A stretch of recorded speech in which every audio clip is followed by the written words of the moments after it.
സാക്കിൻ്റെ പ്രിയപ്പെട്ട എല്ലാ വിദ്യാർത്ഥികൾക്കും സാക്കിൻ്റെ ഈ ഓൺലൈൻ ക്ലാസ്സുകളിലേക്ക് സ്വാഗതം. അപ്പോൾ നമ്മൾ +1 അക്കൗണ്ടൻസിയെ പറ്റിയാണ് ഇപ്പോൾ പഠിക്കുന്നത്. കഴിഞ്ഞ ദിവസങ്ങളിൽ എടുത്ത ക്ലാസ്സുകളുടെ നോട്ട് എക്സ്പ്ലനേഷൻ കൂടിയാണ്. ഒരു ക്ലാസ്സായിട്ട് തന്നെ നിങ്ങൾക്ക് അത് പ്രയോജനപ്പെടുത്തിയ രീതിയാണ് ഈ നോട്ട് ചിട്ടപ്പെടുത്തിയിരിക്കുന്നത്. അപ്പോൾ എല്ലാവരും ക്ലാസ് നല്ലതുപോലെ ശ്രദ്ധിച്ച് കേൾക്കുക. അപ്പം നിങ്ങൾ ഈ നോട്ട്സ് കൂടി വായിച്ച് പഠിക്കണം. ഓക്കെ, അപ്പോൾ നമുക്ക് കഴിഞ്ഞ ദിവസം പറഞ്ഞു നിർത്തി എന്തായിരുന്നു? അക്കൗണ്ടൻസിയും അക്കൗണ്ടിങ്ങിനെ പറ്റിയും ബിസിനസ് ട്രാൻസാക്ഷനുകളെ പറ്റിയാണ് നമ്മൾ കഴിഞ്ഞ ദിവസം പഠിച്ചു നിർത്തിയത്. അപ്പോൾ നമുക്ക് ഇന്ന് പഠിച്ചു തുടങ്ങാം. അക്കൗണ്ടിങ് എന്താണ്, അല്ലേ? അക്കൗണ്ടിങ് എന്താണെന്ന് നമുക്ക് ഇന്ന് പഠിച്ചു തുടങ്ങാം. അക്കൗണ്ടിങ്ങും അക്കൗണ്ടിൻ്റെ ഫങ്ഷൻസുമാണ് ഞാനിന്ന് ഈ ക്ലാസ്സിൽ നിങ്ങളെ പഠിപ്പിക്കുന്നത്. അപ്പോൾ എന്താണ് അക്കൗണ്ടിങ്? അക്കൗണ്ടിങ്ങിൻ്റെ മീനിങ്ങുകൾ എന്താണ്? അതാണ് നമ്മൾ ഇപ്പോൾ പഠിക്കുന്നത്. അപ്പോൾ ഞാൻ നേരത്തെ ക്ലാസ്സിൽ പറഞ്ഞു, അക്കൗണ്ടിങ് എന്ന് പറയുന്നതാണ് accounting is the language of business ഞാൻ പഠിപ്പിച്ചു, അല്ലേ? എന്താ പറഞ്ഞിരിക്കുന്നത്? അക്കൗണ്ടിങ് എന്ന് പറയുന്നത് is a process of identifying, measuring, recording and communicating the required information relating to the economic events of an organisation to the interested users. Okay, അപ്പോൾ എന്താ പറയുന്നത്? അക്കൗണ്ടിങ് എന്ന് പറയുന്നത് അവിടെ നടക്കുന്ന ട്രാൻസാക്ഷൻസുകളെ എന്ത് ചെയ്യുന്നു? ഐഡൻറ്റിഫൈ ചെയ്യും. എന്നിട്ട് അതിനെ മെഷർ ചെയ്ത് രേഖപ്പെടുത്തുന്നു. എന്നിട്ട് അതിൻ്റെ ഇൻട്രസ്റ്റഡ് പാർട്ടീസായ ബിസിനസ്സിൻ്റെ ഓണേഴ്സ് പോലുള്ളവരെ നമ്മൾ എന്ത് ചെയ്യുന്നു? അത് അറിയിക്കുന്നു. ബിസിനസ് എന്താണ് ഏൺ ചെയ്തത് എന്ന വിവരം. അതാണ് അക്കൗണ്ടിങ് കൊണ്ട് അർത്ഥമാക്കുന്നത്. ആ കാര്യങ്ങൾ ചെയ്യുന്നുണ്ട്. അക്കൗണ്ടിങ്ങിന് നമ്മൾ രണ്ട് രീതിയിൽ പറയാറുണ്ട്. മോഡേൺ ഡെഫിനിഷൻ പറയുന്നുണ്ട്, accounting is language of business. എങ്ങനെയാണ്? ആ ബിസിനസ് കഴിഞ്ഞ അക്കൗണ്ടിങ് പീരീഡിൽ ഏൺ ചെയ്ത്, കഴിഞ്ഞ കാലങ്ങളിൽ ഏൺ ചെയ്ത് എന്താണ് എന്ന് അവരെ ധരിപ്പിക്കാൻ പറ്റുന്നുണ്ട്, അവർക്ക് വായിച്ചെടുക്കാൻ പറ്റുന്നതുകൊണ്ടാണ് അക്കൗണ്ടിങ് ഈസ് ലാംഗ്വേജ് എന്ന് പറയുന്നത്. ഇത്തിരി കൂടി വിശാലമായിട്ട് പറഞ്ഞാൽ അക്കൗണ്ടിങ് എന്ത് ചെയ്തു? ആ കാലഘട്ടത്തിലെ അക്കൗണ്ടുകൾ പ്രിപ്പയർ ചെയ്ത് സാമ്പത്തിക ഇടപാടുകളെല്ലാം കണ്ടുപിടിച്ചു, അവരെ ഫിനാൻഷ്യൽ സ്റ്റേറ്റ്മെൻറ്റുകൾ പ്രിപ്പയർ ചെയ്തു, ആ ബിസിനസ്സിൻ്റെ ഇന്നത്തെ ഫിനാൻഷ്യൽ പൊസിഷൻ എന്താണെന്നും അവരിലെത്തിക്കുന്നു. അപ്പോൾ ഞങ്ങളുടെ ബിസിനസ് എവിടം വരെ എത്തി എന്നൊരു ധാരണ അവർക്ക് ഈ അക്കൗണ്ടിങ് തയ്യാറാക്കിയതിലൂടെ ബിസിനസ്സിനെ വായിച്ചറിയാൻ പറ്റുന്നതുകൊണ്ടാണ് accounting is the language of business എന്ന് പറയുന്നത്. രണ്ടാമത് പറഞ്ഞു നോക്കിയേ, ഇൻ ക്ലാസിക്കൽ ഡെഫിനിഷൻ പറയുന്നത് എന്താ? Recording day to day activities. Business നടക്കുന്ന അപ്പോൾ നടക്കുന്ന കാര്യങ്ങളെല്ലാം കൃത്യമായി രേഖപ്പെടുത്തുക കൂടിയാണ് അക്കൗണ്ടിങ് ചെയ്യുന്നത് എന്ന് പറയുന്നത്. രണ്ടും ശരിയായ കാര്യങ്ങളാണ്. അപ്പോൾ ഇനി എന്ത് ചെയ്യാം? നമുക്ക് അതിൻ്റെ പ്രധാന ഡെഫിനിഷൻ എന്താണെന്ന് നോക്കാം. അതായത് ഈ American institute of certified public accounting AICP ഈ അക്കൗണ്ടിങ്ങിനെ ഡിഫൈൻ ചെയ്തിരിക്കുന്നത് നോക്കി.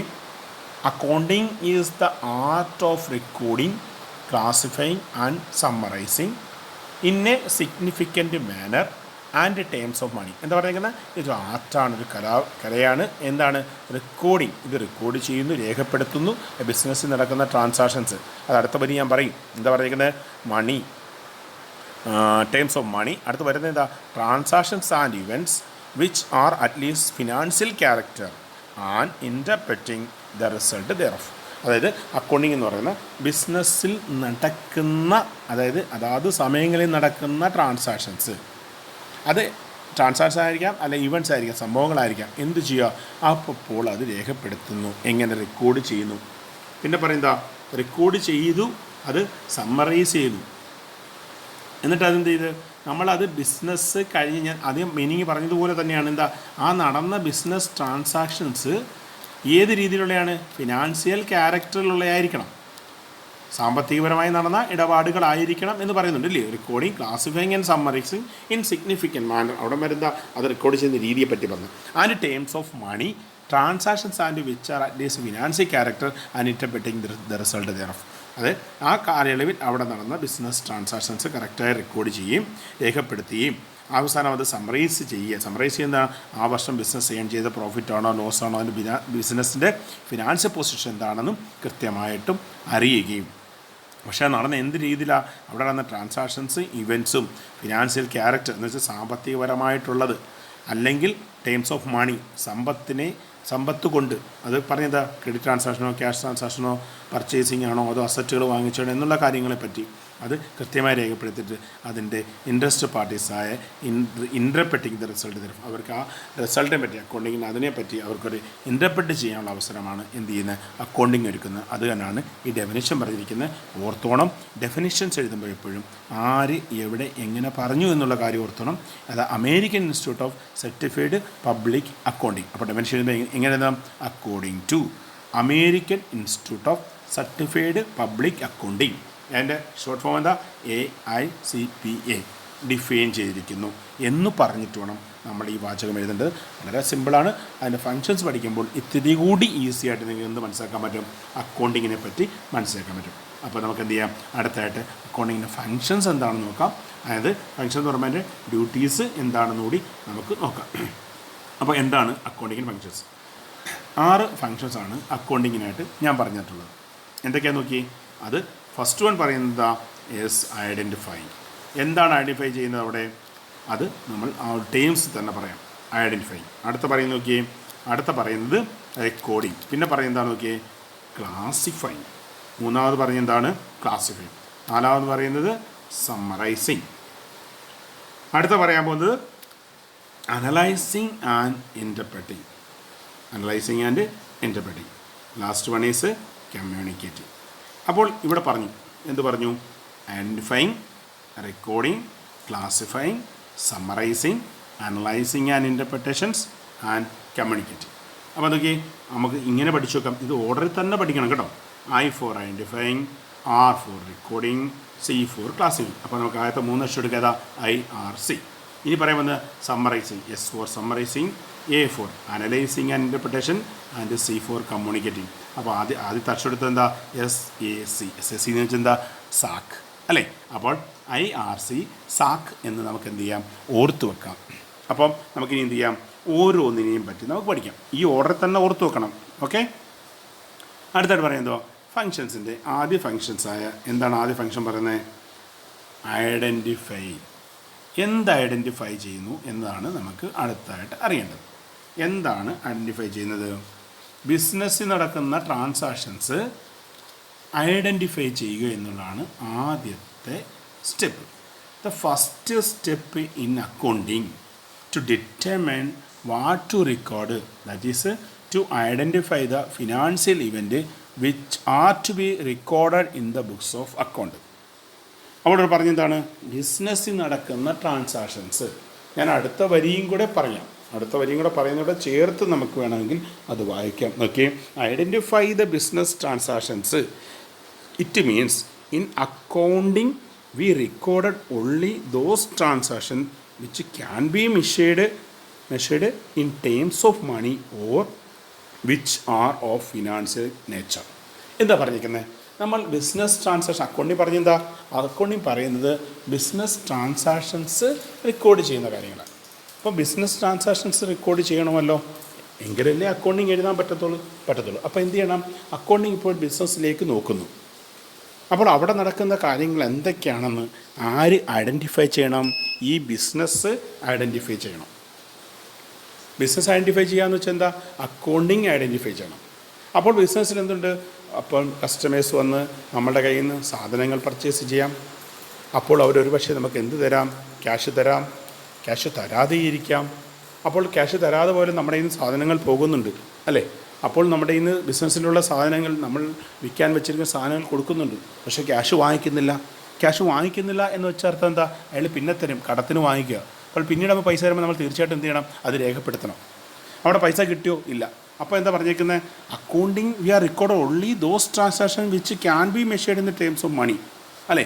പൈസയിൽ നമുക്ക് എന്ത് ചെയ്യാം, ടേംസ് മണി ആയിരിക്കാം, അല്ലെങ്കിൽ എന്ത് ചെയ്യാം, ഫിനാൻഷ്യൽ നേച്ചർ ആയിരിക്കാം. അപ്പോൾ എന്ത് ചെയ്യും, ഇത് രണ്ടും ആദ്യം അയാൾ ഐഡൻറ്റിഫൈ ചെയ്യണം, തിരിച്ചറിയണം ഏതാണ് ഇതൊക്കെ. കടത്തിനാണോ സാധനം വിറ്റ്, ക്യാഷിനാണോ സാധനം വിറ്റത്, ക്യാഷ് വാങ്ങിച്ചുകൊണ്ടാണോ, അതേപോലെ നമ്മൾ സാധനങ്ങൾ വിൽക്കാൻ വേണ്ടി വാങ്ങിക്കും, അങ്ങനെ വാങ്ങിച്ചതാണോ സാധനം, അപ്പോൾ നമ്മുടെ ക്യാഷ് പോയോ, അതോ കൊടുക്കാനുണ്ടോ എന്നുള്ള കാര്യങ്ങളെപ്പറ്റി ആദ്യം എന്ത് ചെയ്യണം, അദ്ദേഹം തിരിച്ചറിയണം. എന്നിട്ട് വേണം എന്ത് ചെയ്യേണ്ടത്, റെക്കോർഡ് ചെയ്യാം. അപ്പോൾ ഫസ്റ്റ് ദ ഇമ്പോർട്ടൻ്റ് സെക്ഷൻ എന്ന് പറയുന്നത് ഏതാണ്, ഈ ഐഡൻറ്റിഫിക്കേഷൻ തന്നെയാണ് അല്ലേ. ഇനി എന്തിനോട് നമ്മൾ ശ്രദ്ധിക്കണം. Okay, if A transactions or event cannot be measured in monetary terms, it does not considered for recording financial accounting. രേഖപ്പെടുത്തുമ്പോൾ ഒരു കാര്യം കൂടി ഓർത്തോണം. എന്താ നിങ്ങൾ ഓർക്കേണ്ടത്? ഇത് ട്രാൻസാക്ഷൻസ് തിരിച്ചറിയുമ്പോൾ ഈ ട്രാൻസാക്ഷൻസ് ആയാലും ഈവൻറ്റ്സ് ആയാലും അത് രണ്ടും ഞാനിപ്പോൾ അടുത്ത ടൈമിൽ പറയും. ട്രാൻസാക്ഷൻസ് ഓർ ഇവൻ്റ് എന്താണ്? cannot be measured in terms of money. മണിയിൽ അളക്കാൻ പറ്റുന്നില്ല. It is not considered for recording in financial accounts. ഒരു കാര്യം ഓർത്തോണം, നമ്മൾ SCERT സിലബസ് നിങ്ങൾ സ്കൂളിൽ പഠിപ്പിക്കുമ്പോൾ ഈ ഐഡൻറ്റിഫിക്കേഷൻ എന്നുള്ള ഞാനീ പറയപ്പെടുന്ന കാര്യങ്ങൾ ഒരു പക്ഷേ അവർ പറയാതെ പോയേക്കാം. ഇത്രയും ഡെപ്തിലും പറയത്തില്ല. കാരണം നമ്മൾ പഠിക്കേണ്ടത് പരീക്ഷയ്ക്ക് വേണ്ടിയല്ല, നമ്മൾ പഠിക്കുന്ന അക്കൗണ്ടിങ് ആണ്. അതുകൊണ്ട് നമ്മളിത് പറഞ്ഞു പോവുക തന്നെ ചെയ്യണം. വളരെ പ്രധാനപ്പെട്ട പോയിൻ്റാണ്. ഓക്കെ, എന്താ പറയുന്നത്? If A transactions or event cannot be measured in monetary terms, അതായത് മോണിറ്ററി ടേംസ് എന്ന് വെച്ചാൽ സാമ്പത്തിക ഇടപാട്, പൈസ പോവുകയോ വരികയോ ചെയ്യുന്നുണ്ടോ, അങ്ങനെ വരുന്നില്ല, കനോട്ട് ബി മെഷേർഡ്, അങ്ങനെ അളക്കാൻ പറ്റുന്നില്ലെങ്കിൽ എന്ത് ചെയ്യേണ്ട? അത് നമ്മൾ കൺസിഡർ ചെയ്യേണ്ട കാര്യമേ ഇല്ല. എങ്ങനെ കൺസിഡർ ചെയ്യേണ്ട? അത് നമ്മുടെ ഫിനാൻഷ്യൽ അക്കൗണ്ടിനകത്ത് എഴുതുകയേ വേണ്ട, അക്കൗണ്ടിങ് ആയിട്ട് റെക്കോർഡ് ചെയ്യേണ്ട, അതിനെ ഇഗ്നോർ ചെയ്തേക്കുക. അപ്പോൾ ഇവിടെ സംശയം ഉണ്ടായിരിക്കാം, എന്താണ് അപ്പോൾ എന്താണ് അങ്ങനെ ഉണ്ടാവാനുള്ള കാരണം? അതാണ് അടുത്തായിട്ട് പറയാൻ പോകുന്നത്. എന്താ പറയുന്നത്? ഇപ്പം നമ്മളുടെ ഓക്കെ വായിച്ചു നോക്കാം. There are few events directly or indirectly make effect on the working of the business firm but cannot be recorded in the books of account because they cannot be measured in the terms of money. ഇപ്പോൾ ഉദാഹരണം പറഞ്ഞാൽ അതിൻ്റെ examples അടുത്ത ടൈമിൽ പറയുന്നുണ്ട്. അതായത് നമ്മളിപ്പോൾ അതിൻ്റെ എക്സാമ്പിൾസ് നോക്കാം. എക്സാമ്പിൾ പറയുന്നത് എന്താണ്? Appointment of a new managing director, അല്ലേ, signing of a contract, strikes, death of an employee etcetera are not shown in the books of account. അതൊന്നും രേഖപ്പെടുത്തേണ്ട. എന്തുകൊണ്ടാണെന്ന് പറയാം. അതായത് ബിസിനസ് ട്രാൻസാക്ഷൻസ് നടക്കും. ട്രാൻസാക്ഷൻ വെച്ചാൽ എന്താ? നമ്മൾ സാധനങ്ങൾ അങ്ങോട്ടും ഇങ്ങോട്ടും കൈമാറും. ഈവൻറ്റ്സ്, ബിസിനസ്സിൻ്റെ സാധനങ്ങൾ നമ്മൾ എന്ത് ചെയ്ത് അങ്ങോട്ടും ഇങ്ങോട്ടും കൈമാറും. അപ്പോൾ നമ്മൾ പൈസ വാങ്ങിക്കും, പൈസ വാങ്ങിക്കാതിരിക്കാം, അങ്ങനെയുള്ള സാധനങ്ങൾ നമ്മൾ കൈമാറും. അത് ഫിനാൻഷ്യൽ ക്യാരക്ടറാണ്. ഓക്കെ, അത് നമ്മൾ എന്ത് ചെയ്യണം? രേഖപ്പെടുത്തണം. അതൊരു സംഭവം അല്ലയോ? അത് ഇവൻ്റ് അല്ലയോ? അത് ഇവൻ്റാണ്. പക്ഷേ നമ്മൾ എന്ത് ചെയ്യണം? അത് രേഖപ്പെടുത്തണം. പക്ഷേ ആ ബിസിനസ്സിൽ എക്സാമ്പിൾ പറയുന്നത്, ആ ബിസിനസ്സിൽ പുതിയതായിട്ടൊരു മാനേജറെ അപ്പോയിൻറ്റ് ചെയ്ത്, ആ മാനേജർ അപ്പോയിൻറ്റ് ചെയ്തു എന്ന് പറഞ്ഞ് നമുക്ക് എഴുതാൻ പറ്റുമോ? പറ്റത്തില്ല. എന്താ കാര്യം? അക്കൗണ്ട് പ്രിപ്പയർ ചെയ്യുമ്പോൾ അവിടെ ഒരു ഒരു മൂല്യമുണ്ടായിരിക്കണം. ഞാനിപ്പോൾ കടത്തിന് സാധനം വിറ്റാലും നമ്മൾ എന്ത് പറഞ്ഞു? ഞാനിപ്പോൾ രാമുവിന് എൻ്റെ ബിസിനസ് ആവുമ്പോഴത്തേക്ക് നിന്ന് ഒരു ഫ്രിഡ്ജ് വിറ്റു 20,000 രൂപയുടെ. പക്ഷേ രാമു പൈസ തന്നില്ല. അപ്പോൾ നമ്മൾ എന്ത് ചെയ്യും? രാമുവിൻ്റെ പേരിൽ അവിടെ എഴുതി വെക്കും, രാമു നമുക്ക് 20,000 രൂപ തരാനുണ്ട്. എന്നിട്ട് നമ്മൾ എന്ത് ചെയ്യും? നമ്മുടെ ഫ്രിഡ്ജ് ഒരെണ്ണം പോയി 20,000 രൂപയിലുള്ള ഒരു ഫ്രിഡ്ജ് നമ്മൾ വിറ്റു. ഇത് രണ്ടും നമ്മളവിടെ രേഖപ്പെടുത്തുന്നു. ബില്ലടിക്കത്തില്ലേ കൊടുക്കാൻ? രേഖപ്പെടുത്തും.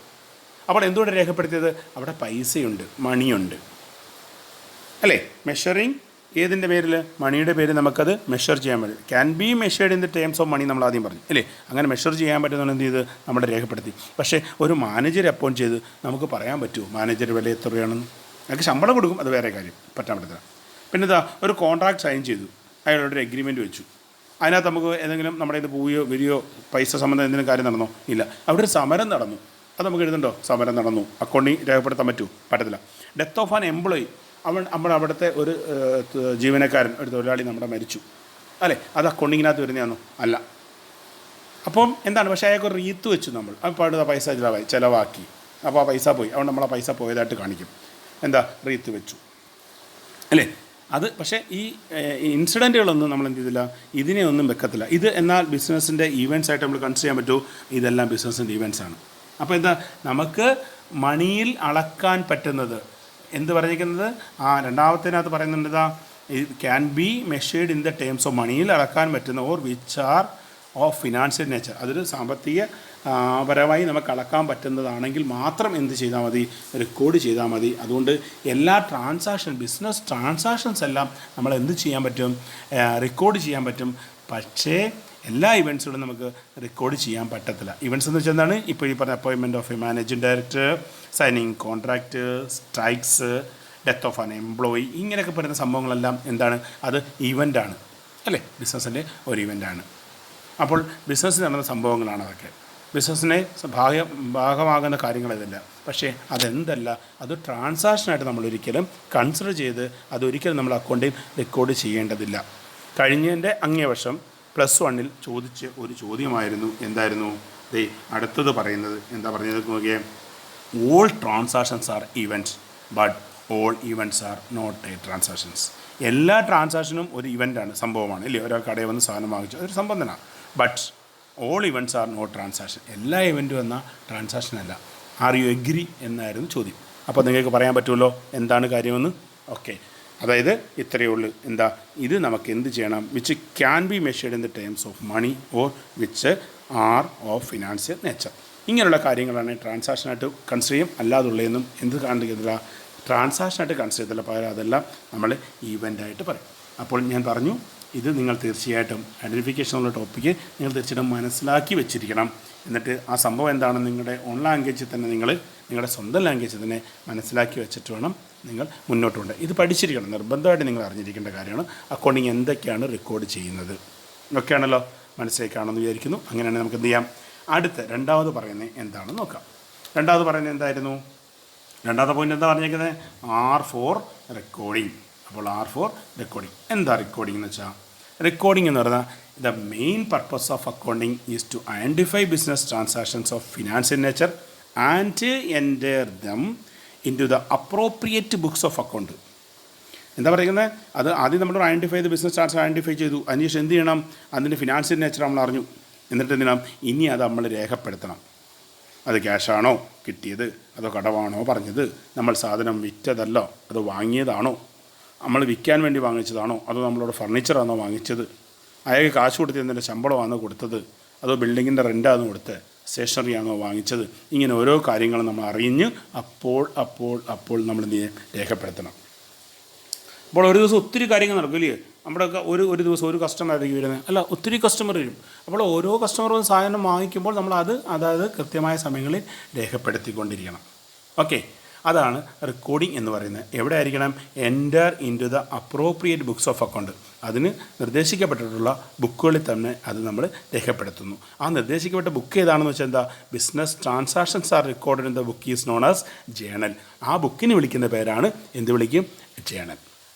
മനസ്സിലാവുന്നുണ്ടല്ലോ? അപ്പോൾ നമ്മൾ എന്ത് ചെയ്തു? ഐഡൻറ്റിഫൈ ചെയ്ത സാധനങ്ങൾ എന്ത് ചെയ്യുന്നു? നമ്മൾ ബുക്കിലേക്ക് രേഖപ്പെടുത്തുന്നു.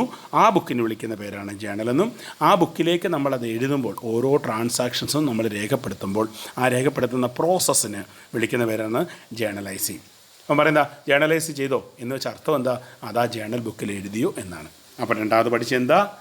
റെക്കോർഡിങ്. ഇപ്പോൾ റെക്കോർഡിങ് എന്താണെന്ന് മനസ്സിലായി കാണുമല്ലോ. ഓക്കെ, നന്നായിട്ട് വായിച്ച് നോക്കണം. ഇത് 1-2 പ്രാവശ്യം നിങ്ങൾ ആവർത്തിച്ച് കേൾക്കുക കൂടി ചെയ്യണം. ഓക്കെ, നമുക്ക് അടുത്ത ഫംഗ്ഷനിലേക്ക് പോകാം. എന്താ ഫംഗ്ഷൻ പറഞ്ഞിരിക്കുന്നത്? മൂന്നാമത്തെ ഫംഗ്ഷൻ ക്ലാസിഫൈ. ക്ലാസിഫൈങ് എന്ന് വെച്ചാൽ എന്താണ്? തരംതിരിക്കുക. എന്ത് തരംതിരിക്കുക? നമ്മൾ കണ്ടല്ലോ, നേരത്തെ നമ്മൾ തിരിച്ചറിഞ്ഞു, എന്നിട്ട് നമ്മളത് ബുക്കിലേക്ക് എഴുതി. അപ്പോൾ ഒരു ദിവസം ഒത്തിരി കച്ചവടം നടക്കുന്നുണ്ട്, സെയിൽസ് നടക്കും, സാധനങ്ങൾ വാങ്ങിക്കും, വിൽക്കും, എല്ലാം ചെയ്യും. അപ്പോൾ എന്ത് സംഭവിക്കും? അങ്ങനെ ഓരോ ദിവസവും നടന്ന എല്ലാം കൂടി ചേർത്ത് നമ്മൾ വർഷാവസാനം എന്ത് ചെയ്തു? നമ്മൾ എത്ര രൂപയുടെ സാധനങ്ങൾ വിറ്റു, നമ്മൾ എത്ര രൂപയ്ക്ക് സാധനങ്ങൾ വിൽക്കാൻ വേണ്ടി വാങ്ങിച്ചു, നമ്മൾ എത്ര രൂപ ശമ്പളം കൊടുത്തു, നമ്മൾ എത്ര രൂപയ്ക്ക് റെൻറ്റ് കൊടുത്തു എന്നൊക്കെയുള്ള കാര്യങ്ങളെല്ലാം ഇങ്ങനെ ഓരോ മാസവും നടക്കുന്ന കാര്യങ്ങൾ അതാത് സമയങ്ങളിൽ രേഖപ്പെടുത്തും. എന്നിട്ട് എന്ത് ചെയ്യും? ഇതിനെ എല്ലാം കൂടെ അതിൻ്റെ ഓരോ നേച്ചർ, ഇപ്പോൾ സെയിൽസ് ആണെങ്കിലോ വിറ്റതാണെങ്കിലോ സെയിൽസ് നമ്മൾ ഹെഡിങ് ചെയ്തിട്ട് നമ്മുടെ ബുക്കിനകത്ത് ഒരു അക്കൗണ്ട് ഓപ്പൺ ചെയ്ത് അതിനകത്ത് നമ്മളിത് രേഖപ്പെടുത്തും, സെയിൽസുകളെല്ലാം. ഇനി കടത്തിന് ആൾക്കാർ സാധനം വാങ്ങിച്ചിട്ടുണ്ട്, അയാളുടെ പേര്, അയാൾ പൈസ തരണ്ടേ ഇല്ലയോ, അവരെ ഓരോരുത്തരുടെയും പേര് നമ്മൾ ഓരോ അക്കൗണ്ടുകൾ ഓപ്പൺ ചെയ്യും അല്ലേ. നമ്മൾ അങ്ങനെ നമ്മുടെ ബിസിനസ് കിടക്കുന്ന ഓരോ കാര്യങ്ങളും നമ്മൾ എന്ത് ചെയ്തു? തരംതിരിച്ചു, ഓരോരുത്തരെയും പ്രത്യേകമാക്കി എഴുതുന്നു. അതാണ് ക്ലാസിഫൈ ചെയ്യുക എന്നുകൊണ്ട് അർത്ഥമാക്കുന്നത്. നോക്കിയേ, once the financial transactions are recorded in journal. നമ്മൾ ജേണലിൽ റെക്കോർഡ് ചെയ്ത ഈ ട്രാൻസാക്ഷൻസ് അല്ലെങ്കിൽ അതിൻ്റെ സബ്സിഡറി ബുക്കിൽ രേഖപ്പെടുത്തിയ സാധനങ്ങൾ, all the financial transactions are classified by grouping the transaction of one nature at one place in the separate account. നമ്മൾ എന്ത് ചെയ്തു? അവരെ എല്ലാം അതിൻ്റെ ഓരോത്തിൻ്റെയും സ്വഭാവം അനുസരിച്ച് നമ്മൾ എന്ത് ചെയ്തു? ഓരോന്നിലേക്കും രേഖപ്പെടുത്തുന്നു. ഞാനൊരു ഉദാഹരണം പറഞ്ഞാൽ എന്താ? നമ്മളിപ്പോൾ ഒരു വലിയൊരു വഞ്ചി പൊട്ടിക്കുന്നു, ക്ഷേത്രത്തിൻ്റെയോ പള്ളിയിലെയോ എവിടത്തേക്കും വഞ്ചി പൊട്ടിക്കുന്നു. അപ്പോൾ അതിനകത്ത് എന്തുകൊണ്ട്? ഒത്തിരി ചില്ലറ പൈസകളായിരിക്കും അല്ലേ. നമ്മൾ എന്ത് ചെയ്യും? ആദ്യം അതെടുത്തിട്ട് 1 രൂപ നാണയങ്ങൾ ഒരു സൈഡിലേക്ക് മാറ്റും, 50 പൈസ നാണയങ്ങൾ വേറെ സൈഡിലേക്ക് മാറ്റും, 2 രൂപ നാണയങ്ങൾ വേറെ സൈഡിലേക്ക് വെക്കും അല്ലേ, 5 രൂപ നാണയങ്ങൾ വേറെ ഇടത്തേക്ക് വെക്കും, 10 രൂപ നാണയങ്ങൾ വേറെ ഇടത്തേക്ക് വെക്കും. ഇനി ആരെങ്കിലും അതിനകത്ത് നോട്ടുകൾ നിക്ഷേപിച്ചിട്ടുണ്ടെങ്കിൽ അതും അതേപോലെ മാറ്റും. എല്ലാം സെപ്പറേറ്റ് ആക്കുന്നു അല്ലേ. അത് തന്നെയാണ് നമ്മൾ പറയുന്നത് ക്ലാസിഫൈങ് എന്ന് പറയുന്നത്. ഇങ്ങനെ ക്ലാസിഫൈ ചെയ്യാൻ നമ്മളൊരു ബുക്കിനകത്തേക്ക് എഴുതും അല്ലേ. ആ ബുക്കിന് വിളിക്കുന്ന പേരാണ് this is known as preparation of ledger. മനസ്സിലായി? ഇങ്ങനെ എഴുതുന്ന ആ ബുക്കിന് വിളിക്കുന്ന പേരാണ് എന്ത് വിളിക്കും? ലെഡ്ജർ എന്ന് വിളിക്കും. അപ്പോൾ ഈ ലെഡ്ജറിനകത്ത് നമ്മൾ ഓരോ അക്കൗണ്ട് ഓപ്പൺ ചെയ്യുമല്ലോ, ഈ ഓപ്പൺ ചെയ്യുന്ന അക്കൗണ്ട് ഒരു സെപ്പറേറ്റ് പേജ് അക്കൗണ്ട് ഓപ്പൺ ചെയ്യുന്നുണ്ട് അല്ലേ. In ledger financial transactions of A similar nature R brought under one page is called account. അങ്ങനെ നമ്മൾ പ്രത്യേകം എഴുതി ചേർക്കുന്ന ആ പേജിന് വിളിക്കുന്ന പേരാണ് അക്കൗണ്ട് എന്ന് പറയും. ഓക്കെ, അപ്പോൾ അതിൻ്റെ ട്രാൻസാക്ഷൻസ് റെക്കോർഡ് ചെയ്യുന്ന ആ പേജിന് വിളിക്കുന്ന പേരാണ് അക്കൗണ്ട്. അപ്പോൾ നമ്മൾ പറഞ്ഞ ക്ലാസിഫൈ ചെയ്യുന്ന ബുക്കിന് വിളിച്ച പേരാണ് ലെഡ്ജർ. അങ്ങനെയാണെങ്കിൽ അടുത്ത പറയുന്നത് the process of transferring an entry from ജേണലിൽ നിന്നും എടുത്ത് നമ്മൾ ലെഡ്ജർ അക്കൗണ്ടിലേക്ക് എഴുതുന്നു അല്ലേ. Journal to a ledger account is known as posting. എന്താ പറഞ്ഞത്, ആ ലെഡ്ജർ അക്കൗണ്ടിലേക്ക് എഴുതുന്ന ജേണലിൽ നിന്നും ലെഡ്ജർ അക്കൗണ്ടിലേക്ക് എഴുതുന്ന ആ പ്രോസസ്സിന് വിളിക്കുന്ന പേരാണ് പോസ്റ്റിംഗ്. നമ്മുടെ തൊട്ടും പൊടിച്ചെന്താ ട്രാൻസാക്ഷൻ ഐഡൻറ്റിഫൈ ചെയ്ത് ബുക്കിലേക്ക് എഴുതുന്നു, അതിന് വിളിച്ച പേരെന്താണ്, ആ ബുക്കിന് വിളിച്ച പേരെന്താണ്, ജേണൽ. ആ എഴുതുന്ന വർക്കിന് വിളിച്ച പേരെന്താ, ആ ബുക്കിലേക്ക് എഴുതുന്ന ആ പ്രോസസ്സിന് വിളിക്കുന്ന പേരാണ് ജേണലൈസിങ് എന്ന് പറഞ്ഞു. ഇവിടെ പറഞ്ഞെന്താ, ആ ജേണലൈസ് ചെയ്ത് വെച്ചേക്കുന്ന സാധനം എവിടെ, ജേണലിനകത്ത് അല്ലേ. ആ ജേണലിനകത്ത് എഴുതിക്കുന്ന സാധനം നമ്മൾ എന്ത് ചെയ്തു, ഇങ്ങോട്ട് മാറ്റി തരംതിരിച്ചെഴുതുന്നു. ആ എഴുതുന്ന ബുക്കിന് വിളിച്ച പേരെന്താണ്, ലെഡ്ജർ. അങ്ങനെ എഴുതുന്ന പ്രോസസ്സിന് വിളിക്കുന്ന പേരെന്താണ്, പോസ്റ്റിംഗ്. ഓക്കെ, മനസ്സിലായോ? അങ്ങനെയാണെങ്കിൽ നമുക്ക് നാലാമത്തെ പോയിന്റ് നോക്കാം. എന്താ നാലാമത്തെ പോയിന്റ് പറയുന്നത്? നാലാമത്തെ പോയിന്റ് എന്ന് പറഞ്ഞാൽ സമ്മറൈസിങ് അല്ലേ. എന്താ സമ്മറൈസിങ് എന്ന് വെച്ച് കഴിഞ്ഞാൽ നമ്മൾ എന്ത് ചെയ്തു, ഇപ്പോൾ എന്തൊക്കെ ചെയ്തു, ഇതെല്ലാം നമ്മൾ നേരത്തെ 5 പറഞ്ഞ എല്ലാ പൈസകളും തരംതിരിച്ച് വെച്ചു. ഇനി നമ്മൾ എന്ത് ചെയ്യാൻ പോയി, എണ്ണി തിട്ടപ്പെടുത്താൻ പോകുന്നു അല്ലേ.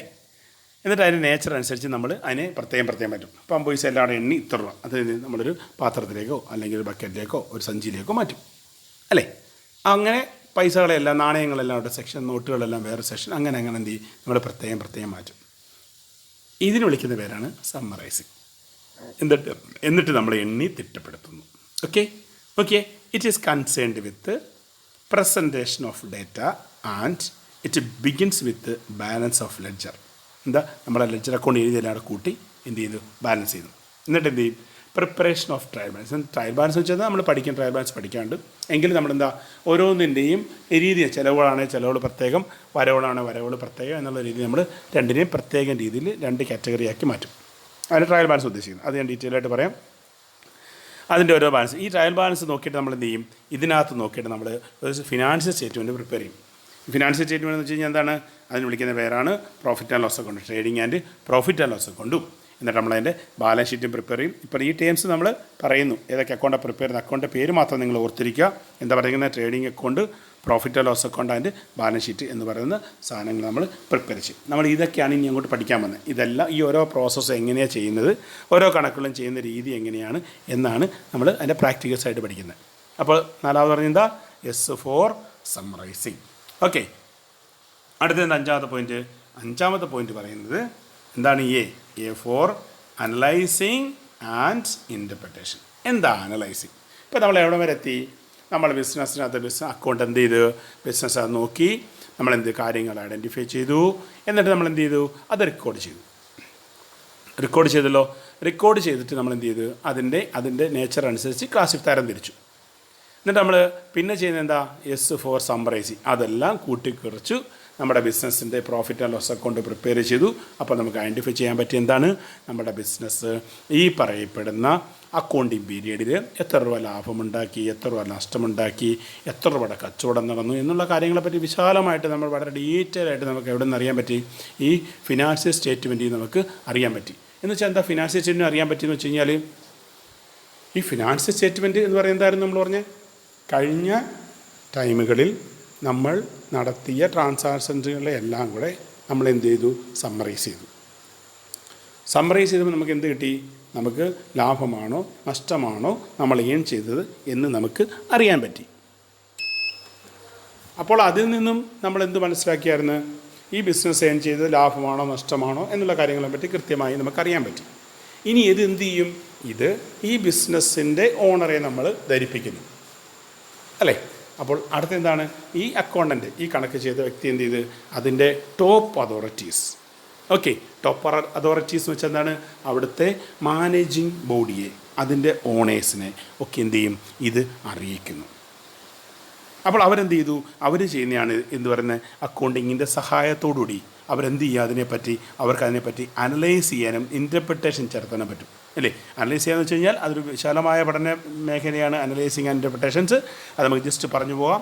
Analysis and interpretation of financial data R carried out so that the users of financial data can make the meaningful judgment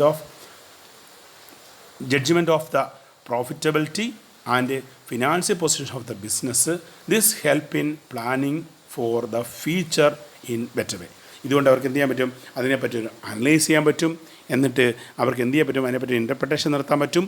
എങ്ങനെ, ഈ ഫിനാൻഷ്യൽ ഡേറ്റാസ് നോക്കിയിട്ട് അവർക്ക് അതിനെ കൃത്യമായി ജഡ്ജ് ചെയ്യാനും, അതിൻ്റെ പ്രോഫിറ്റബിലിറ്റി പറ്റി, കൂടുതൽ ലാഭത്തിലേക്ക് അടുത്ത വർഷം നമുക്ക് എങ്ങനെ പോകാം, കഴിഞ്ഞ വർഷം നമുക്ക് എത്ര രൂപയുടെ ലാഭമുണ്ടായിരുന്നു, കഴിഞ്ഞ വർഷത്തെ ലാഭം നമ്മൾ എത്ര രൂപയുടെ സാധനങ്ങൾ വിറ്റു, എത്ര രൂപയ്ക്ക് സാധനങ്ങൾ വാങ്ങിച്ചു, ഈ വർഷം എത്ര വാങ്ങിച്ചു, അടുത്ത വർഷം നമുക്ക് എങ്ങനെ നമ്മുടെ ലാഭം കൂടുതലാക്കാം എന്നുള്ള കാര്യങ്ങളെപ്പറ്റിയും, ഇന്ന് നമ്മുടെ ബിസിനസ്സിൻ്റെ ഫിനാൻഷ്യൽ സാമ്പത്തികമായിട്ടുള്ള പൊസിഷൻ എന്താണെന്ന് കൃത്യമായിട്ട് നമുക്ക് എന്ത് ചെയ്യാൻ പറ്റൂ, ഈ അക്കൗണ്ടിങ് തയ്യാറാക്കിയുള്ള അറിയാൻ പറ്റി.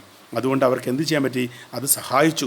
ദിസ് ഹെൽപ്സ്, സഹായിച്ചു എങ്ങനെ, in planning for the future in better വേ. ഭാവിയിൽ നല്ല രീതിയിൽ നമുക്ക് എന്ത് ചെയ്യാൻ പറ്റും, ബിസിനസ്സിനെ മുന്നോട്ട് കൊണ്ടുപോകാൻ എന്ത് സഹായിച്ചു, ഈ അക്കൗണ്ടിങ് തയ്യാറാക്കിയോടെ സഹായിച്ചു. അപ്പോൾ അവരെന്ത് ചെയ്തു, അതിനെപ്പറ്റി അനലൈസ് ചെയ്തു, ഇൻ്റർപ്രിട്ടേഷൻ നടത്തി. ആരാ നടത്തിയത്, അതിൻ്റെ top level management, account managing directors and owners, ഇങ്ങനെ ഇവരെല്ലാവരോട് ചേർന്നിട്ട് ബിസിനസ് പറ്റി കൃത്യമായ രീതിയിൽ അവർക്ക് എന്ത് ചെയ്യാൻ പറ്റി, അനലൈസ് ചെയ്യാനും ഒരു ഇൻ്റർപ്രറ്റ് ചെയ്യാനും ഈ അക്കൗണ്ടിങ്ങിലൂടെ സഹായിച്ചു അല്ലേ. അപ്പോൾ എന്താ, അതിൻ്റെ ഡ്യൂട്ടീസ് ഫങ്ഷൻസിൽ 5ാമത് പറഞ്ഞാണ് അനലൈസിങ് ആൻഡ് ഇൻ്റർപ്രിട്ടേഷൻ. അപ്പോൾ നമുക്ക് എന്ത് ചെയ്യാം, അടുത്തതിലേക്ക് പോകാം. അടുത്ത പറയുന്നത് കമ്മ്യൂണിക്കേറ്റിംഗ്. എന്താ കമ്മ്യൂണിക്കേറ്റിംഗ് എന്ന് വെച്ച് കഴിഞ്ഞാൽ, ഇത് ഏറ്റവും അവസാനം finally the accounting involves communicating financial data to its users അല്ലേ. യൂസേഴ്സ് എന്ന വാക്ക് വന്നു. The accounting information must be provided in time and presented to the users so that appropriate decisions may be taken at the right time. Users എന്ന് പറഞ്ഞാൽ ആരൊക്കെയാണ്, okay, users includes internal and external users.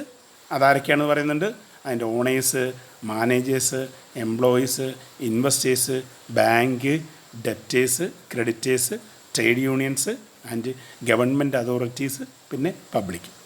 ഒരു ഉദാഹരണം പറഞ്ഞാൽ ഇങ്ങനെ ഞാൻ പറയാം. ഇപ്പോൾ ഞങ്ങൾ എന്ത് ചെയ്തു, ഒരു വർഷം കുട്ടികളെല്ലാം പഠിപ്പിച്ചു അല്ലേ. ഞാൻ ഉദാഹരണം പറയാം, ബിസിനസ്സായിട്ട് കൺസിഡർ ചെയ്തത്. ഈ കമ്മ്യൂണിക്കേറ്റിംഗ് എന്ന കാര്യം നിങ്ങൾക്ക് മനസ്സിലാൻ വേണ്ടി പറഞ്ഞാണ്. എന്ത് ചെയ്തു, ഒരു വർഷം പഠിപ്പിച്ചു കഴിഞ്ഞ് എന്ത് ചെയ്ത്, റിസൾട്ട് വന്നു. റിസൾട്ട് എന്താണ്, ഏറ്റവും നല്ല റിസൾട്ട് സാക്കിന് വന്നു. അപ്പോൾ ഞങ്ങൾ എന്ത് ചെയ്യും, അഭിമാനത്തോടെ ആ റിസൾട്ട് പബ്ലിഷ് ചെയ്യും. എന്താ പബ്ലിഷ് ചെയ്യുന്നത് വെച്ചാൽ, നമ്മളതിൻ്റെ 1-2 ഫ്ലെക്സുകളൊക്കെ അടിച്ച് റോഡിലും നമ്മുടെ സ്ഥാപനത്തിൻ്റെ ഫ്രണ്ടിലും ഒക്കെ വെക്കും. എന്നിട്ട് നമ്മൾ അതിൻ്റെ നല്ല രീതിയിൽ അതിൻ്റെ നോട്ടീസ് ചെയ്ത് എന്ത് ചെയ്യും, നമ്മളത് ജനങ്ങളിലേക്ക് എത്തിക്കും അല്ലേ. എന്തുകൊണ്ടാണ് ഉദ്ദേശിക്കുന്നത്, അപ്പോൾ നമ്മളുമായിട്ട് ബന്ധപ്പെട്ട് നിൽക്കുന്ന വിദ്യാഭ്യാസ സംരംഭവുമായി ബന്ധപ്പെട്ടിരിക്കുന്ന നമ്മളുടെ തൊട്ടടുത്ത് നമ്മുടെ കോമ്പറ്റേറ്റേഴ്സ് ആയിട്ടുള്ള സ്ഥാപനങ്ങൾ, എഡ്യൂക്കേഷൻ സ്ഥാപനങ്ങളുണ്ട്, നമ്മുടെ സ്കൂളുണ്ട്, സ്കൂൾ അതോറിറ്റീസ് ഉണ്ട്. ഇവരെല്ലാം അറിയണം എന്താ, ശങ്കരമലത്തുക്ക സ്കൂളിൽ കൊമേഴ്സിൽ റിസൾട്ട് വന്നു, അതിൽ ഏറ്റവും നല്ല രീതിയിൽ റിസൾട്ട് ഉണ്ടാക്കിയതാരാ, അത് അവരെ അറിയുക, അതിലുദ്ദേശിക്കുന്നത് ആണ്. പിന്നെ ആരുണ്ട്, അത് വിദ്യാഭ്യാസവുമായി ബന്ധപ്പെട്ടിരിക്കുന്നത് പബ്ലിക് ഉദ്ദേശിക്കുന്ന എല്ലാവരും അറിയും. ഇപ്പം ഞങ്ങൾ ഓട്ടോ സ്റ്റാൻഡിൽ കൊടുക്കുന്നു, കടകളിൽ കൊടുക്കുന്നു, എന്താ ഉദ്ദേശിക്കുന്നത്, അവരൊക്കെ അറിയുക ഇങ്ങനൊരു സ്ഥാപനമുണ്ട്, ആ സ്ഥാപനത്തിൽ കൊമേഴ്സാണ് പഠിപ്പിക്കുന്നത്, കൊമേഴ്സ് പഠിപ്പിക്കുന്ന അവിടെ വളരെ നല്ല രീതിയിലാണ്, അവർക്ക് നല്ല രീതിയിൽ റിസൾട്ട് ഉണ്ട്. അപ്പോൾ അവരുടെ ഒരു കുട്ടി ഉണ്ടെങ്കിൽ അവർക്ക് പെട്ടെന്ന് പറയാൻ പറ്റും, അവിടെ നല്ല റിസൾട്ടായിരുന്നു ഈ വർഷം, കഴിഞ്ഞ വർഷം അവരുടെ റിസൾട്ട് നല്ലതായിരുന്നു. അപ്പോൾ എന്താ, അവർക്ക് നമ്മളെപ്പറ്റി, നമ്മളിവിടെ എന്താണ് ചെയ്തതെന്ന് പറ്റി നമ്മുടെ നോട്ടീസിലൂടെ അവർക്ക് വായിച്ചു മനസ്സിലാക്കാൻ പറ്റുന്നു. അതാണ് നമ്മൾ എന്ത് ചെയ്ത് നമ്മുടെ റിസൾട്ടുകൾ പബ്ലിഷ് ചെയ്യുന്നത്. അതേപോലെ തന്നെ എന്താ, കമ്മ്യൂണിക്കേറ്റിംഗ് എന്ന് ഉദ്ദേശിക്കുന്നത്, അവർ കഴിഞ്ഞ വർഷങ്ങളിൽ ആ ബിസിനസ് എങ്ങനെയായിരുന്നു, ലാഭത്തിലോടുന്ന ബിസിനസ്സാണ്. അപ്പോൾ എന്താണ്, അവരുടെ പ്രോഡക്റ്റുകൾക്കെല്ലാം എന്താണ്ട് നല്ല ഡിമാൻഡുണ്ട്. പിന്നെന്താണ്, പുതിയതായിട്ട് ഈ ബിസിനസ്സുകളിലേക്ക് ആർക്കെങ്കിലും വരണമെങ്കിൽ അവരെ വരാം. പിന്നെന്താണ്, അതിൻ്റെ ഓണേഴ്സിന് ആ ബിസിനസ് കൊണ്ടുണ്ടാകുന്ന ലാഭം, അതിൻ്റെ മാനേജേഴ്സിന്, അതുകൊണ്ട് തന്നെ എംപ്ലോയീസിനെല്ലാം ഈ ബിസിനസ് എന്താണെന്ന് നമ്മൾ കഴിഞ്ഞ വർഷം നമ്മുടെ എല്ലാവരും വർക്കും കൊണ്ട് ഇവിടം വരെ എത്തി എന്ന് തിരിച്ചറിയാൻ പറ്റുന്നു. അതിൽ ബിസിനസ്സിലേക്ക് ഇൻവെസ്റ്റ് ചെയ്യുന്ന, പുറത്തുനിന്ന് ആൾക്കാർ ബിസിനസ്സിലേക്ക് പൈസ ഇൻവെസ്റ്റ് ചെയ്യുന്ന അവരുടെ ഇൻവെസ്റ്റേഴ്സിന് സന്തോഷമാകുക, അവർക്ക് മനസ്സിലാവുന്ന ബിസിനസ് എന്തായിരുന്നു. അവിടെ നമുക്ക് നമ്മുടെ അക്കൗണ്ട് ഡീൽ ചെയ്യുന്ന ബാങ്ക്, നമ്മൾ കടത്തിലേക്ക് പോകണമെങ്കിൽ ഒരു പക്ഷേ ബാങ്ക് നമുക്ക് ലോണുകളൊന്നും തരാതാവും. അപ്പോൾ എന്താ ബാങ്കിൻ്റെ അറിയണം ഞങ്ങൾ ലാഭത്തിലാണ് പോകുന്നതെന്ന് അല്ലേ. അതുകൊണ്ട് ഡെപ്റ്റേഴ്സ് എന്ന് വെച്ചാൽ നമുക്ക് പൈസ തരുന്ന ആൾക്കാർ, ക്രെഡിറ്റേഴ്സ് എന്ന് വെച്ചാൽ നമ്മൾ പൈസ കൊടുക്കുന്ന ആൾക്കാർ, ഡെപ്റ്റേഴ്സ് നമ്മുടെ നിന്ന് സാധനങ്ങൾ കടം വാങ്ങിക്കുന്ന ആൾക്കാർ, അതായത് നമ്മുടെ കസ്റ്റമേഴ്സ്. ക്രെഡിറ്റേഴ്സ് എന്ന് വെച്ചാൽ നമ്മൾ കടത്തിന് സാധനം വാങ്ങിക്കുന്ന ആൾക്കാർ, നമ്മൾ സാധനം സപ്ലൈ ചെയ്യുന്ന സപ്ലയർമാർ. അതേപോലെ നമ്മുടെ ബിസിനസ്സുമായിട്ട് ബന്ധപ്പെട്ട് നിൽക്കുന്ന നമ്മുടെ തൊഴിലാളി സംഘടനകൾ. പിന്നെന്താ ഗവൺമെൻറ് അതോറിറ്റിക്ക് നമ്മൾ നിർബന്ധമായിട്ടും എന്ത് ചെയ്തേ പറ്റൂ, ഇത് കൊടുത്തേ പറ്റൂ. കാര്യം എന്താ, ഗവൺമെൻറ് അതോറിറ്റീസ് ഉദ്ദേശിക്കുന്ന നമ്മുടെ ടാക്സുമായി ബന്ധപ്പെട്ടിരുന്ന ടാക്സ് അതോറിറ്റീസ്, അതാ ഗവൺമെൻറ് അതോറിറ്റീസ് കൊണ്ട് ഉദ്ദേശിക്കുന്നത്. പിന്നെന്താ ഇവിടുത്തെ ജനങ്ങൾ, പബ്ലിക്, ഇവരെ എല്ലാവരെയും നമ്മുടെ സ്ഥാപനം എന്താണെന്ന് കൃത്യമായിട്ട് ഒരു ഐഡിയ, ഒരു ഇൻഫർമേഷൻ പാസ് ചെയ്യുക, ഇവരെല്ലാം നമ്മൾ അറിയിക്കുക. അതാണ് ലാസ്റ്റ് ചെയ്യുന്നത് എന്താ, കമ്മ്യൂണിക്കേറ്റിംഗ് എന്നുകൊണ്ട് ഉദ്ദേശിക്കുന്നത്. മനസ്സിലാവുന്നുണ്ടല്ലോ? അപ്പോൾ വളരെ സിമ്പിളായിട്ട് മനസ്സിലാക്കാൻ പറ്റുന്നതാണ് ഫങ്ഷൻസ്. ആദ്യം പറയുന്നത് ഐഡൻറ്റിഫൈ ദ ബിസിനസ് ട്രാൻസാക്ഷൻസ്. രണ്ടാം പറയുന്നത് റെക്കോർഡിങ്. ഈ ഐഡൻറ്റിഫൈ ചെയ്ത ബിസിനസ് ട്രാൻസാക്ഷൻ നമ്മൾ എന്ത് ചെയ്തു, ഒരു ബുക്കിലേക്ക് എഴുതി. ആ ബുക്കിന് വിളിക്കുന്ന പേരാണ് ജേണൽ. ആ ചെയ്യുന്ന പ്രോസസ്സിന് ജേണലൈസിംഗ് എന്ന് പറഞ്ഞു. പിന്നെ പറഞ്ഞ എന്തായിരുന്നു, ക്ലാസിഫൈ എന്താ, നമ്മൾ ഈ ജേണലിൽ എഴുതിയ ആ ട്രാൻസാക്ഷൻസ് ഓരോന്നും നമ്മൾ സെപ്പറേറ്റ് എടുത്തിട്ട് ഒരു ബുക്ക് ഓഫ് അക്കൗണ്ടിലേക്ക് മാറ്റുന്നു അല്ലേ. അങ്ങനെ എഴുതുന്ന ആ ഓരോ പേജിനെ നമ്മൾ അക്കൗണ്ടെന്ന് വിളിച്ചു. ആ എഴുതുന്ന ബുക്കിന് വിളിച്ച പേരെന്തായിരുന്നു, അതിനെ ലെഡ്ജർ എന്ന് വിളിച്ചു. ആ ജേണലിൽ നിന്നും ലെഡ്ജറിലേക്ക് എഴുതുന്ന ആ പ്രോസസ്സ് നമ്മളെന്ന് വിളിച്ചു പോസ്റ്റിംഗ് എന്ന് പറഞ്ഞു അല്ലേ. അടുത്ത് എന്താ പറഞ്ഞത്, ക്ലാസിഫൈ കഴിഞ്ഞ് മൂന്നാം പറഞ്ഞ എന്തായിരുന്നു, മൂന്നാം പറഞ്ഞ ക്ലാസിഫിങ്. നാലാം പറഞ്ഞ എന്തായിരുന്നു, സമ്മറൈസിങ് എന്താ ഉദ്ദേശിക്കുന്നത്, ഇതെല്ലാം എഴുതിയത് നമ്മളെന്ത് ചെയ്ത് കാൽക്കുലേറ്റ് ചെയ്യുന്നു, കൂട്ടി കുറച്ചു. എന്നിട്ട് നമ്മളെന്ത് ചെയ്തു, അത് ട്രയൽ ബാലൻസ് നോക്കി നമ്മളെന്ത് ചെയ്തു, ഇതിനെല്ലാം ലാഭമാണോ നഷ്ടമാണോ എന്നുണ്ടായത് നമ്മൾ trading and profit and loss account prepare ചെയ്തു. എന്നിട്ട് ആ വർഷം അതിൻ്റെ ബാലൻസ് എങ്ങനെയാണ്, എൻ്റെ ഫിനാൻഷ്യൽ പൊസിഷൻ എന്ന് കൃത്യമായിട്ട് നമ്മൾ എന്ത് ചെയ്തു മനസ്സിലാക്കി, സമ്മറൈസിങ് എന്ന് പറയുന്ന ഫംഗ്ഷനിലൂടെ. പിന്നെ എന്തായിരുന്നു, അനലൈസിങ് ആൻഡ് ഇൻ്റർപ്രിട്ടേഷൻസ്. അപ്പോൾ സമ്മറൈസിങ്ങിലൂടെ നമ്മൾ ലാഭമാണോ നഷ്ടമാണോ, നമ്മുടെ സാമ്പത്തിക നില എന്താണെന്ന് മനസ്സിലാക്കിയപ്പോൾ നമ്മൾ എന്ത് ചെയ്തു, അതിനെപ്പറ്റി നമ്മളൊരു വിശകലനം നടത്തി, അനലൈസ് ചെയ്തു.